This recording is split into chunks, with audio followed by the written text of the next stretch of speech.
بسم اللہ الرحمن الرحیم۔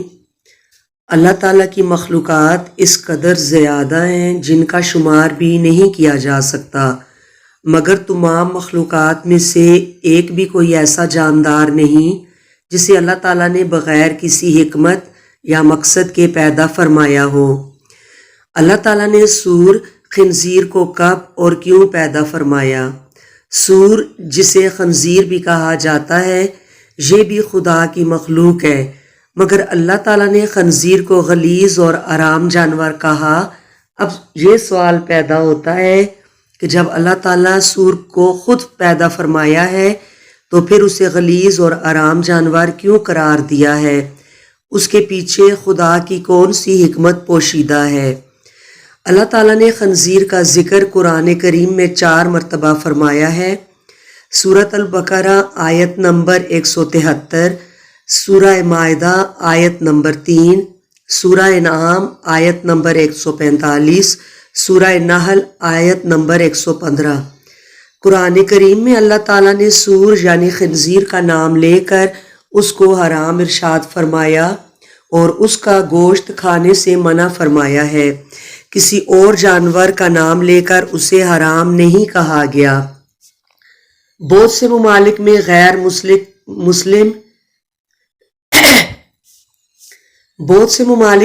مسلم اس کا گوشت بڑے شوق سے کھاتے ہیں، لیکن یہ غلیظ جانور ہے اور اس کا گوشت کھانے کے بہت سے نقصانات سائنسی تحقیق سے بھی ثابت ہو چکے ہیں۔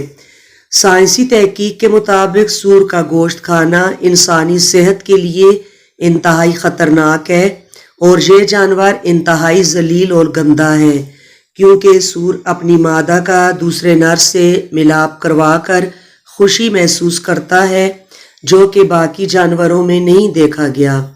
سور کی خوراک گندگی اور غلاظت ہے۔ اس کے سامنے صاف چیز بھی رکھ دی جائے تو یہ اسے نہیں کھاتا اور گندگی یا غلاظت نہ ملنے پر یہ اپنی غلاظت خود کھا لیتا ہے۔ دوستو، اب سوال یہ پیدا ہوتا ہے کہ اس قدر گندے جانور کو اللہ رب العزت نے کیوں پیدا فرمایا اور سور کی تخلیق کے پیچھے کیا وجہ تھی؟ حضرت عبداللہ بن عباس رضی اللہ عنہ نے ایک حدیث مبارکہ کو روایت کرتے ہوئے فرمایا کہ جب حضرت عیسیٰ ابن مریم علیہ السلام کے حواریوں نے آپ علیہ السلام سے کہا، اے عیسیٰ علیہ السلام، آپ ہمارے لیے کسی ایسے انسان کو زندہ فرما دیجئے جو ہمیں حضرت نوح علیہ السلام کی کشتی کے متعلق درست معلومات فراہم کر سکے، تو حضرت عیسیٰ علیہ السلام نے تھوڑی سی مٹی کو اٹھایا اور فرمایا کہ یہ مٹی حام بن نوح کی مٹی ہے۔ پھر آپ علیہ السلام نے اس مٹی پر اپنا عصا مارا تو ایک بوڑھا شخص اٹھ کھڑا ہوا۔ جب اس سے کشتی نوح کے بارے میں سوال کیا تو اس بوڑھے شخص نے بتایا کہ حضرت نوح علیہ السلام کی کشتی 1200 گز لمبی اور 600 گز چوڑی تھی۔ اس میں 3 منزلیں تھیں۔ پہلی منزل میں حضرت نوح علیہ السلام اور تمام جانور موجود تھے، دوسری منزل میں انسان تھے اور تیسری منزل میں پرندے تھے۔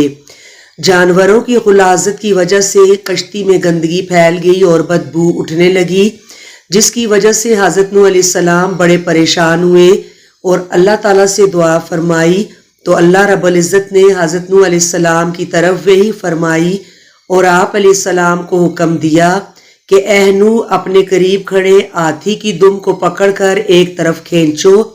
پھر حضرت نوح علیہ السلام نے اللہ کے حکم کے مطابق ہاتھی کی دم کو پکڑ کر جھٹکایا تو 2 جانور نکلے جو کہ خنزیر نر اور مادہ تھے، اور یہ فوراً جانوروں کی پھیلائی ہوئی غلاظت کی جانب لپکے اور کچھ ہی لمحوں میں ساری گندگی کو چٹ کر گئے۔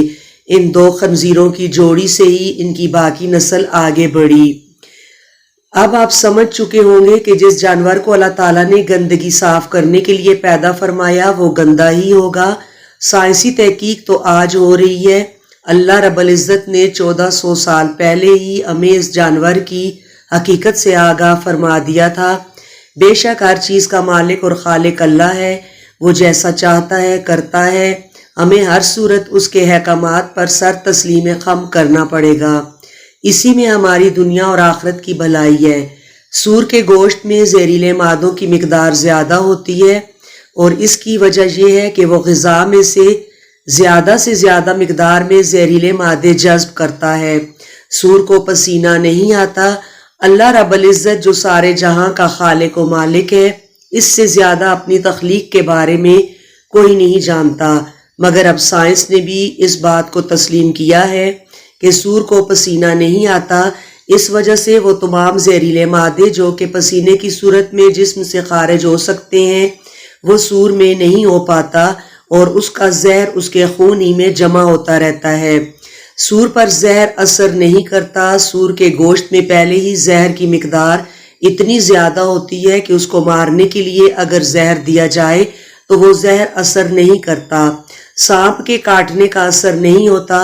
اکثر وہ کسان جو سور کو پالتے ہیں اس کو سانپوں کے بل کے پاس چھوڑ دیتے ہیں، کیونکہ یہ نہ صرف ان سانپوں کو کھا لیتا ہے بلکہ ان سانپوں کے کاٹنے سے ان کا زہر بھی اس پر اثر نہیں کرتا۔